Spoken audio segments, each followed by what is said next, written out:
everyone. This is Niladri Chaudhary, CEO of Excellent Pte Limited and Chief Organizer for the DevOps Asia Summit 2023. And today with us, we are happy to have Steven Sim, who is our guest of honor. Steven, why don't you introduce yourself a bit? Yeah, thanks, Dr. Niladri, for inviting me to be the guest of honor. I've been with the cybersecurity industry for the last 25 years. I'm currently the head of a group cybersecurity at a large logistics MNC, right? I also volunteer as the chair of the OTISA Executive Committee and was the immediate past president, or rather I am the immediate past president of the ISACA Singapore chapter itself. Yeah, and I look forward to sharing and learning from everyone else at the conference. Thank you, Steven, and thanks for your time today. So let's get into the questions. You being a CISO and also group CISO and being involved with ISACA for a very, very long time, how do you see this role of CISO and the current challenges that are there? Well, I think the joke has it that CISO stands for career is surely over. So that was the joke that has been going around for the last couple of years, especially after the many breaches that you have seen happening around the world, and some of the CISOs are being fired as a result. So the role of the CISO is definitely challenging. It needs the communication to the business in its strategic role, right? Because ultimately it is the function is to enable the business, if not differentiate it against its competitors, so that communication with the business, the ability to tell stories, to relate, to get the right budget, to get the right buy-in from the board, from the C-level, from the management board, senior management is definitely important. And not only that, he has also to undertake the technical aspects of the security operations as well as engineering. So that is the tactical and the operational aspect. There is no point simply knowing how to relay, how to get a buy-in, but do not know how to translate it and implement it on the ground itself. So ultimately, good security governance is about doing the right things, right, and doing it right, correctly, right. So challenges itself, there are simply so many. I'll start off with saying that first and foremost, it's really about optimizing risks for the company, and that requires a certain amount of risk quantification and qualification. I mean, qualifying risk is more art than science. Yes, you can use breach reports or DBIR reports by Verizon and so forth. Risk quantification is a bit more challenging. There are some cyber risk quantification or CRQ techniques out there, but it's very tedious. In the States, more companies are doing that, but in ASEAN and Asian countries, less progression in that aspect. But it is slowly growing because people see the value of being able to quantify risk in actual dollars and cents. And along with that is that challenge about risk transfer and cyber insurance. Initially, cyber insurance seems like a no-brainer. It's whatever residual risk that you can't manage, you transfer it to insurance company, but it's no longer as straightforward as that because premiums have been fluctuating. Every time there is a slew of successful ransomware attacks, the premiums go up. So it's very hard to budget for that. And because more companies are getting breached, cyber insurance companies are also tightening the criteria for cyber insurance. Validating the posture and declaration becomes very important, right? It's a bit like personal insurance, right? Personal insurance, you need to declare pre-existing conditions and so forth. In cyber insurance itself, how do you then put forth the right security posture and communicate that to the insurance company, right? Can you guarantee that 100% all your systems are patched on a timely basis, So things like that sometimes it's not so straightforward. And beyond that, insurance companies have been known to be breached, where hackers hack the insurance companies to get hold of the clientele and then hack the clientele afterwards. And the reason they do that is because they know these are the clientele that can provide guaranteed payouts because they buy insurance. So they are trying to get that kind of payout from companies that have the insurance backing. So that also creates another attack vector. Challenges beyond risk quantification and risk transfer is also the various hype that goes on in the cybersecurity world, the need to keep abreast of what is out there and be able to see through the hype, what the vendor is telling you. Almost every vendor says that they are into zero trust, but what exactly it is, what are the principles behind it, knowing what it really means and maturity aspects of zero trust and seeing through the technical hype is important. Yeah. And beyond that, I think it's early on I mentioned about the getting the buy-in from senior management. I think we have been saying this for the longest time, right? It's no longer a matter of if but when cyber incidents will happen. While it is known widely in the cybersecurity circle, it is also important to get this buy-in from senior management and the board that it's inevitable that there'll be a breach. But even though the inevitability is there, it is still possible to disrupt the attacks to minimize the damage. And that is what we have seen in a number of breaches out there, right? Yeah, the entry point into the endpoint due to a successful phishing attack, it's very hard to prevent that.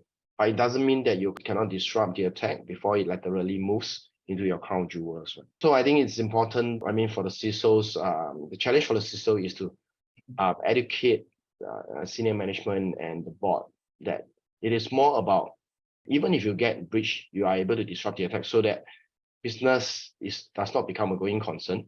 It is able to sustain. You talk about sustainability.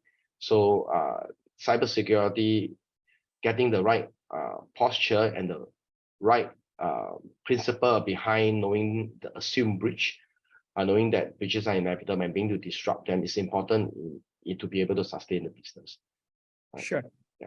Great. I mean, you have given a lot of points to think through, and my questions are based on what you have discussed just now. So you talked about the security posture of the organization. So my next question would be, how can, in today's world with so many breaches, when new kind of breaches are happening, new attacks are happening, how can the organization create better security posture? What are those key 2 or 3 points that you would say that organizations should take care of? Right. I feel first and foremost, the company culture is important. Early on, I mentioned about getting the right mindset across to the management and the board. So I think it's top down as well. The culture needs to be cascade, that it has to be a risk-based, risk optimization aspect of it. Because ultimately, good governance is about realizing maximum business benefits, getting the right business outcomes while optimizing risk and resources. It's easy to say, but there's a lot that goes into it. So getting that right culture, knowing that it should not be a compliance-based kind of approach, that it is not enough to simply, let's say, comply to ISO 7001, comply to NIST, comply to cybersecurity code of practice, and so forth. It has to go beyond that to look at what is the risk appetite of the business itself and spend the resources to meet that risk appetite. I mean, if, for instance, if you are a startup company, right, would you invest, and you would not want to over-invest in cybersecurity, right? Otherwise, that will make it a going concern for the company. So you need to invest in the right amount so that it meets the regulatory risk appetite as well as the cybersecurity risk appetite and your tolerance itself.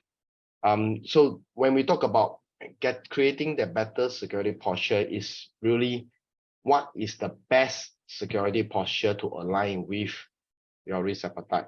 It's not about getting 100% security, because there simply isn't 100% security.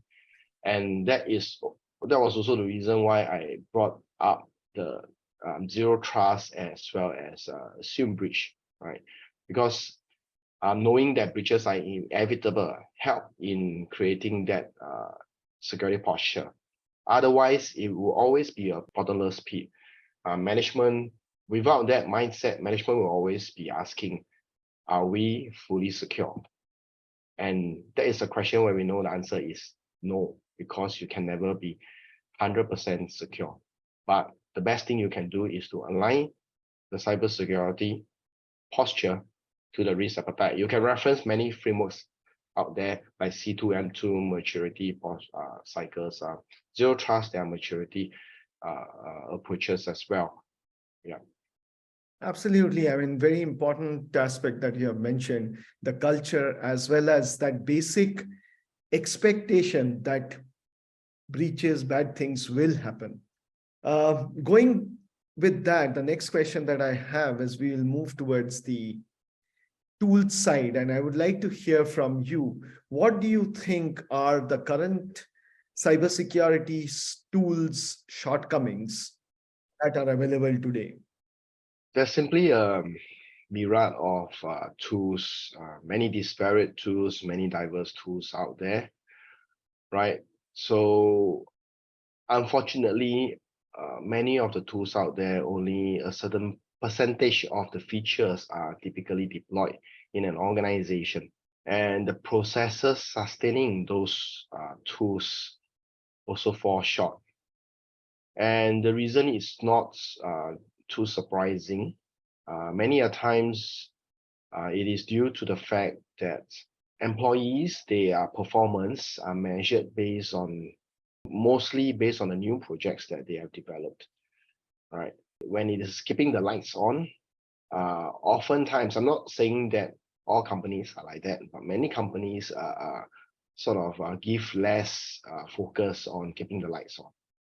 And for cybersecurity to be sustainable, you need to support technologies with the right processes so that you can maximize use of it, as well as the right people who has the knowledge and the training, right? So I give you an example, firewall rules, right? Or even web application firewall rules. If someone is not trained or doesn't have the right mindset and taking the ownership in terms of configuring the right firewall rules, most of the time, the tendency is to open up more than is required, because you want to have less issues, right? Coming from users who say complain that their applications is not running because there are blocks and blockages and so forth. So the fine tuning of the rules is both a science and also an art, and it requires people coming together and taking ownership and responsibility. Application teams working with cybersecurity teams and being trained in terms of understanding how tight the rules should be, right?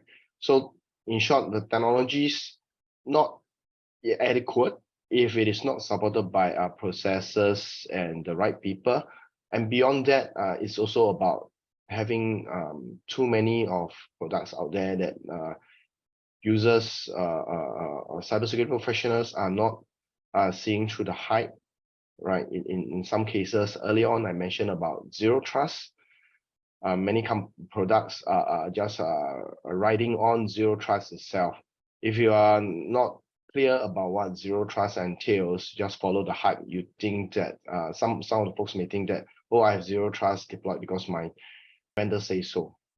But oftentimes it's beyond that. It's about the mindset. It's about the approach and the architecture.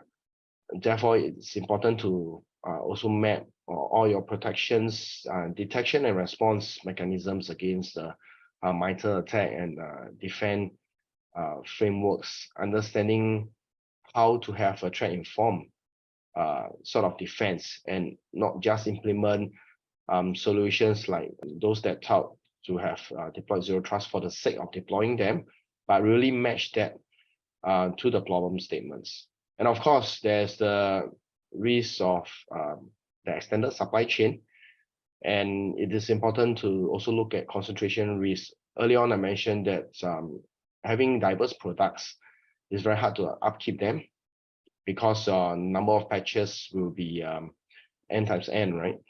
But you need to have certain level of diversity to mitigate against concentration risk, right? If you are over reliant on single provider, a single cloud service provider, that is also not good. So having that right architecture that is aligned to operations and the business is important. So you have to look at tools as part of the entire architecture, as part of enabling the business, aligning to the optimization of risks that I mentioned earlier, right? And then map that into the architecture, knowing that the tools are just means to having the sustainable cybersecurity. Thanks. We have been talking about zero trust quite a lot, so I would request you to give us 3 key elements to implement zero trust. I'll look at perhaps 2 aspects. One is generally the components of zero trust. The other one, then I talk about the key criteria for successful zero trust implementation. So the 3 key components of zero trust is typically authentication and access control, right? The least privileges principle. And beyond that, and the last component, which a lot of folks and product companies or solution providers tend to not focus a lot of attention on, is the assumed breach, right? So authentication is multi-factor authentication, passwordless, and so forth, right? So access control, you have least privileges, you validate the accesses at the application level, at the data level, at the network level, and the infrastructure level, and so on and so forth. But very importantly is the assumed breach principle, which I keep repeating from since the beginning of this conversation, right? So assumed breach, because how does that relate to zero trust? It's about not trusting your own network to be safe, right?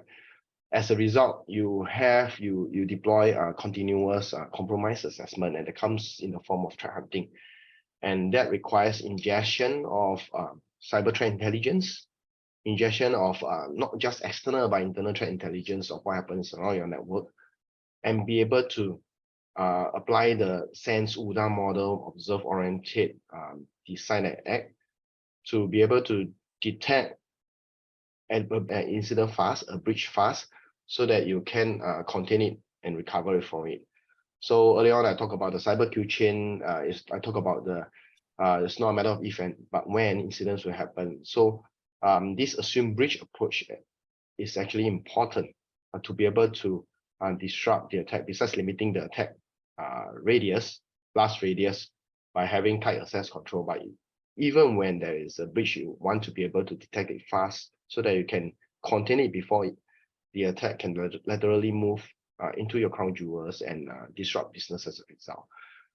And next, I come into the 3 criteria for successful zero trust implementation. I think first things first is about the principles. It's not about the technology. Some folks tend to immediately go into how do I implement a zero trust network architecture, a micro segmentation, SD, software defined networking, and so forth. You should start with the principles first, right? Yeah, those 3 principles I mentioned about, implement it not just across the organization, but also externally across your supply chain, as we have increasingly supply chain attacks, and have it on a maturity-based security improvement program. You can start with the principles first, then slowly move into different aspects of zero trust across that 3 components that I mentioned about. So that's one. Secondly, the zero trust itself, you don't just apply it to the digital realm, but also the physical realm. When we talk about zero trust, we think about during the pandemic itself, we are able to access collaboration platforms without virtual private networking, without logging into VPN. We can do anytime, anywhere, secure access, right? But if you look at critical infrastructure, zero trust has to be applied to the physical realm as well. So a favorite example that I often use in my talks is, do you expect a water treatment plant engineer to modify the chlorine levels of the water treatment plant from a Starbucks cafe, or from any cafe, from a cyber cafe, for instance, right? You don't expect the person to do that because physically he's not in the secure space. Right? He can be held under duress. Somebody can just seize the computer, or you can go to the restroom and somebody can just hijack the session. Or even at home, kids could play around with the human machine interface of the OT setup, thinking that it's a game, right? So zero trust, you have to look beyond the digital realm to the physical realm itself. Increasingly, as we are looking into the implementation and the setup of smart buildings, don't forget that critical infrastructure also includes oftentimes the HVAC of a building, the BAS, building automation system of a building itself. That's where your ventilation, your lifts are being controlled. Last but not least, again, it's about over focusing on the protection aspects of zero trust, over focusing on authentication and access control, but not putting enough emphasis on assumed breach, right? So I think I've repeated enough about not if but when incidents happen. So that assumed breach to detect fast, contain fast, recover fast becomes very important. Sure, thanks. So one more question that I have is, what is your one key suggestion that you would like to give to the current practitioners of cybersecurity? All right. That's a good question. So for cybersecurity practitioners, most of the practitioners are familiar with the cyber kill chain about the CNC the hackers use, right, to establish command and control, which stands for command and control. I think cybersecurity professionals should also have its own CNC. Right? And when I mention CNC, I'm not referring to command and control, but I'm referring to CNC as in communities and conferences. So it's important to join communities like ISACA, like OT ISAC, or the different ISACs out there, or IC Square, as well as conferences like such as DevOps Asia, because this is where everyone can come together and share best practices, cross-pollinate ideas, and learn about the cyber threat intel. Earlier on, I shared about how threat intelligence is important in terms of the ability to undertake assumed breach and to detect fast and so forth. And because attackers are sharing new tactics and techniques, and we are at the defense side, we always say there is an asymmetry of attacks, right? We have to defend the entire fence, whereas attackers just need to find a hole inside the fence. But we can, as defenders, flip the asymmetry. Every time the hackers create a new tactic, when an organization discovers that it shares with the rest of the community, the rest of the community gets protected against that tactic, and the attacker has to find another new tactic. So that's how we can really and truly defend forward, right, and protect ourselves against the hacker as a community, and share such practices during community meetings as well as conferences. Great, thanks. I think it's a very important point that people have to work together, build an ecosystem around to help each other and stop bad things from happening. And the last question I have, I mean, you are the guest of honor for DevOps Asia Summit. What do you think the people should look at in such events? You mentioned about practitioners should come to conferences. So what is it that they should expect? What is it that they should look for in conferences like DevOps Asia Summit? Once again, thanks for having me. I'm honored to be the guest of honor for this conference. I think as organizations undergo digital transformation, right, they have to, it's inevitable in the industry 4.0 age. implementing DevOps for rapid and agile development is inevitable. And we have to do this securely. Security cannot be an afterthought but it has to be part of not just security by design, but by default and by deployment, right? So if you look at the tool chain and the pipeline, it has to be in every part of it, but it should not be onerous, so onerous that it hampers that digital transformation. So earlier on, I mentioned about optimizing risk. That's where the balance come in. And how do we streamline the whole process and put in security in a way that it is frictionless enough? I think it's not just end users. When we talk about authentication in zero trust, we tend to think about not just multi-factor authentication, but also passwordless, because that is where you get the business and the end users to buy in. Similarly, how do you get developers to buy into security? We have to make security easy for the developers, and that requires sharing of best practices. How do you optimize sprints, between sprints, the kind of security code checks and so forth. So attending conferences where speaker lines up is global, and where you have expert practitioners and it's mostly more product agnostic, where there are case studies from companies sharing what are their successes, how they have successfully implemented, for instance, frictionless security in DevOps or even DevSecOps, right? That's where these conferences are valuable. And such conferences also allow you to establish networks with like-minded professionals, right?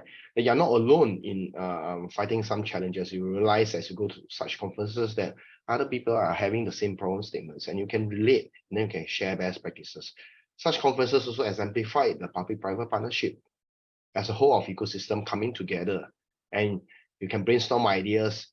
The regulators want to hear through conferences how people are thinking about certain regulations and how they can work together with communities like ISACA, like the DevOps conference attendees, how they can come together to build a good architecture, best practices, which they can take back to them to further streamline some of these book of knowledges.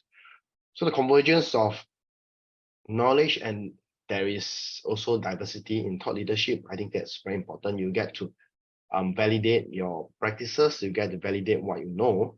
And because of that diversity in thought leadership, everybody coming from different industries or public-private partnership coming together, and you get to learn takeaways that you can bring back into your companies and enterprises and then put them into practice. And that is where I see that value. And earlier on, I mentioned about flipping the asymmetry against the hackers. And that's how we can really come together and defend forward. Thanks a lot, Steven, for your time and this valuable insights. Everyone, I would say that join us at DevOps Asia Summit and get to hear Steven speaking there. Much more you will get to hear about cybersecurity and what the best practices are, and many such other global practitioners at DevOps Asia Summit. Thank you, Steven, once more.